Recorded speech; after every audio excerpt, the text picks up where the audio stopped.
Vocational qualifications in the UK have always been seen as secondary to academic. Many recent initiatives have tried to inject fresh impetus into vocational courses to provide challenging and exciting pathways for young people, whilst not restricting access to academic learning.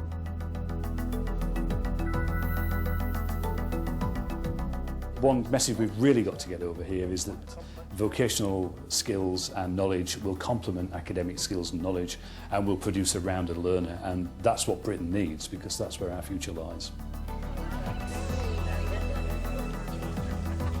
This programme takes a detailed look at how a partnership of schools, education authorities and further education colleges is offering an innovative new scheme to 14-year-olds in South Yorkshire. Existing strong links in the Rotherham area meant this partnership was selected to run 30 young apprenticeships when the pilot was launched in 2004. Dearne Valley is a discrete geographical area that has faced particular challenges since the decline of coal.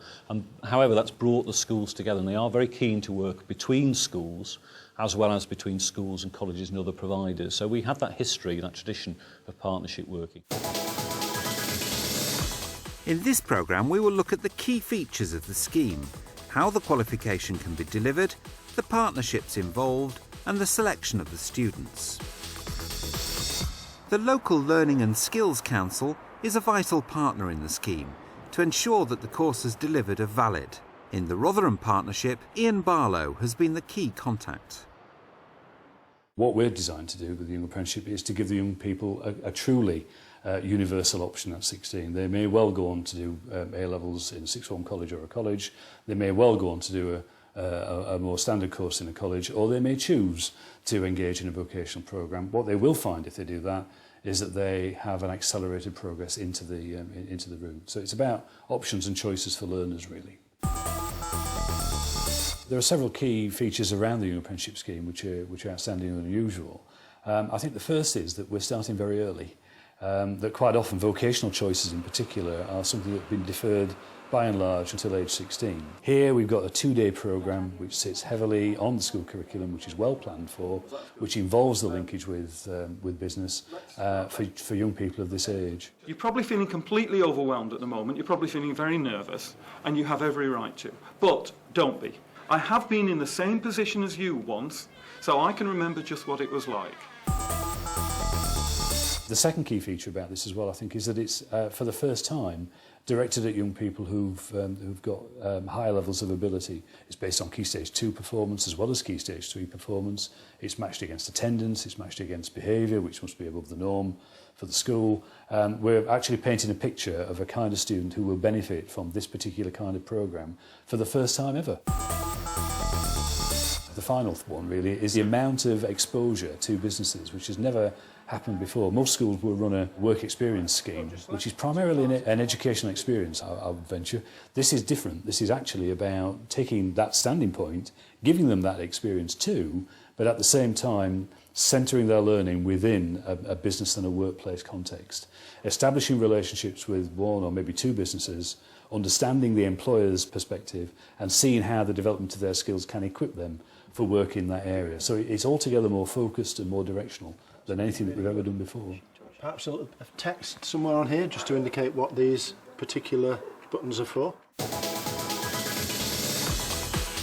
On the Young Apprentice Scheme, all pupils study for a Level 2 qualification. One early decision to be made is exactly how the course is delivered. The Young Apprenticeship Scheme is delivered in a variety of ways. In fact, there are no bans on any particular approach. It's about what is most appropriate for individuals. So much of the core academic work is delivered through the local FE colleges, and then some of the group work with trainers is done with local training providers. And eventually in this programme, individualised work experience will take place with one young person being matched to one employer. And clearly the plan behind this is to make sure that that will be the link at 16. If this young person wanted to pursue a core apprenticeship programme, then this is the basis from which they could build that up. At Raw Community School, the Applied Art GCSE was taught at school and at the local further education college. Teacher Jenny Fors had some initial fears about devising a curriculum taught in this way. When we spoke about the course initially with the college, I think we both felt a little bit trepidatious about it. We were both concerned that we would be pulling in the same direction. But because of the regularity of our meetings and because of the fact that we keep in touch, we see each other, we discuss where we're going. The partnership has been nothing but a bonus. It's been a plus. What you're doing here is that you're exploring a lot of thoughts. There's going to be a jumble of thoughts. So don't worry if at the moment you've got a jumble of thoughts. This is part of the healthy design process. For Wath School, pupils going off-site meant they had to come up with a creative solution to make up for lost study time. We found, however, that we couldn't timetable the engineers in a way that fitted around the other subjects they were studying in school. So we ended up with a situation for the engineers where they were attending the local FE college one day a week. The consequence was that for the Monday afternoon, they were missing lessons in a range of subjects. Therefore, we had to think, how can we make sure that the work in those subjects is not missed and that students don't get behind? We hired a former mathematics teacher of the school to teach the small group of engineers mathematics for the equivalent of 1 hour a week. The average out. The word for average in maths is mean. How does he work the average out? Photoshop. The participation of further education colleges is seen as vital because of the sector's strong vocational resources. Okay, you know all about pixels. In terms of resources and staffing, we have a lot of staff that have come out of the industry, so they have the industrial experience.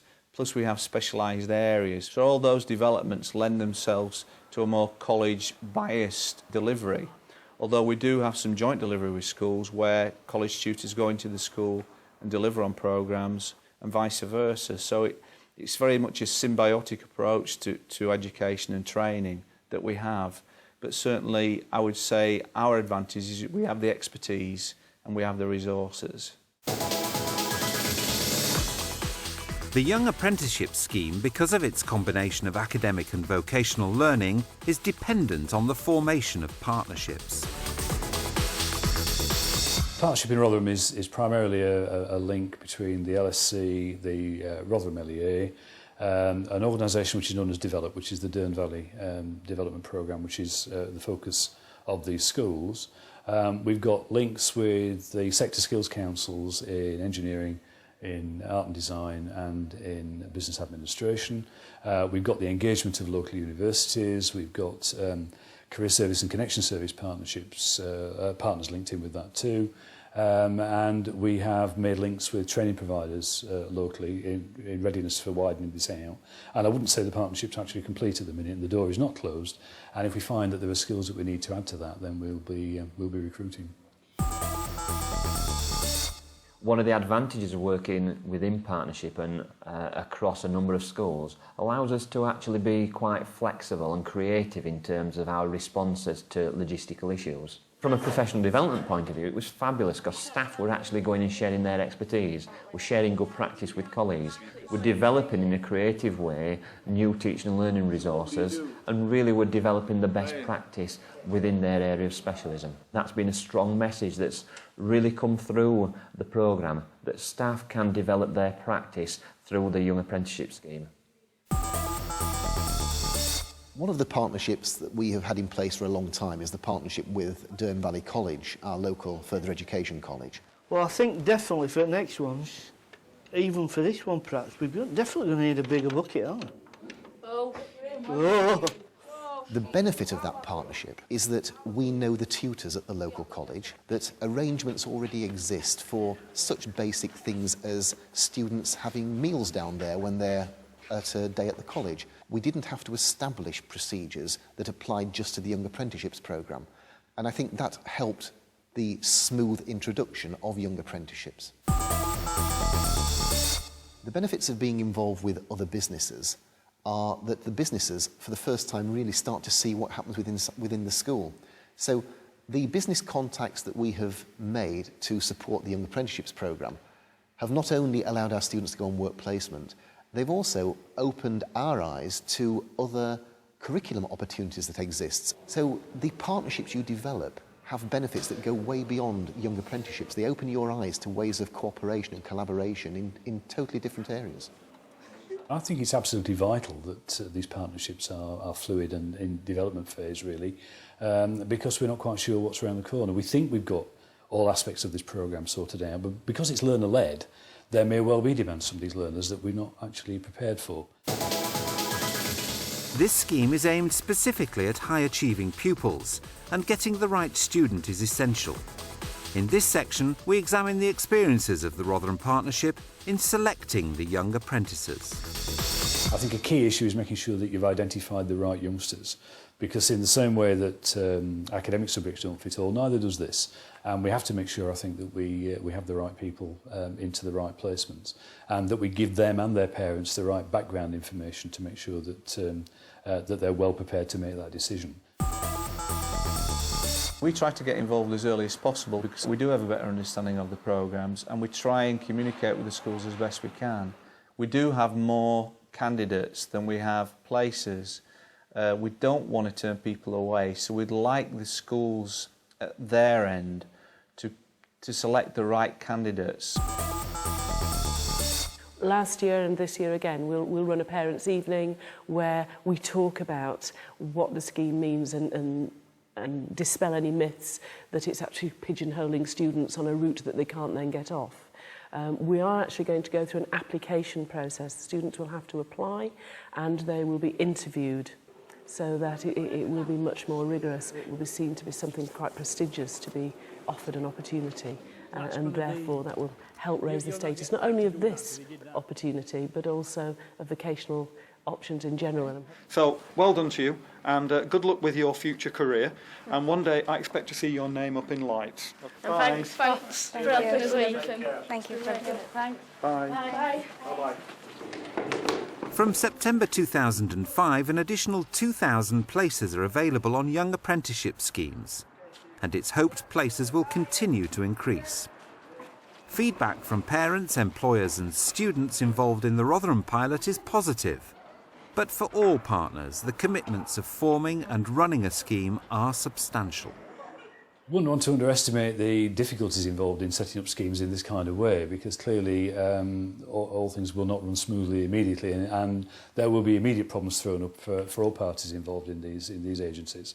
The saving grace for that is that it has been possible to do it in the pilot. So however difficult and daunting it might look, whatever the problem that's presenting itself, it's very likely that somebody not a million miles away from where you are has a solution or a potential solution to that problem. I can give you a pointer. If you look at the experiences of young people on the programme and the positive response we've had back from parents, then it's quite clearly beneficial for those young people themselves. We also have the advantages of engaging with employers. We have the opportunity of looking at health and safety practices. So there's many other partnership issues that through this focused programme is enabling us to learn wider experiences.